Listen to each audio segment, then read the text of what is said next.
PNTL detein xinés na rua no Resinhat e a rezidência e a área Metiaut, também alegadamente envolve jogo online ilegal.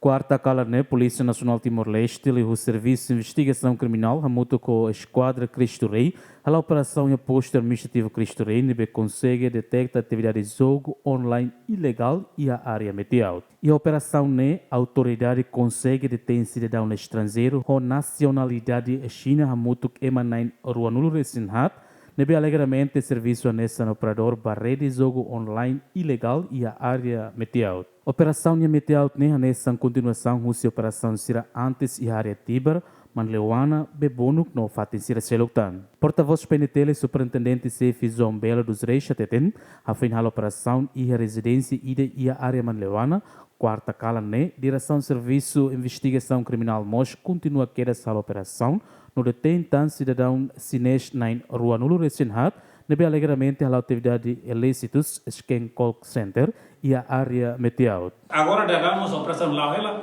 e a parte Metiaut e te detecta uma cidadão xinés a muito rua Nulo Resinhat, que agora é uma desig, sanul sengitu saya bekora e a processo de transportação usi bekora mais. Atividades Scan Call Center Liusi matéria será nebe maxera usa, fate nebe maxera usa, no modus operandi maxera.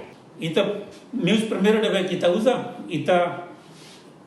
comunica vai ter parceiro internacional, na Austrália, a Indonésia, no nação Seychelles, nebe minha experiência nessa para ver a ajuda por ser minha atuação nebe maxera halo, ser a experiência ser halo, para ver a ajuda recolhe informação, investiga que ali também bastante terreno. Ita serviço macasela atau detecta ser de movimento, tambah baru escapasai ona usifate neba ang wajib ita halo intervenção e depois baru mos ita faz ona serba informação ba serviço imigração para ver detecta sira o ngira 70 atau halo sai si tene território Timor-Leste.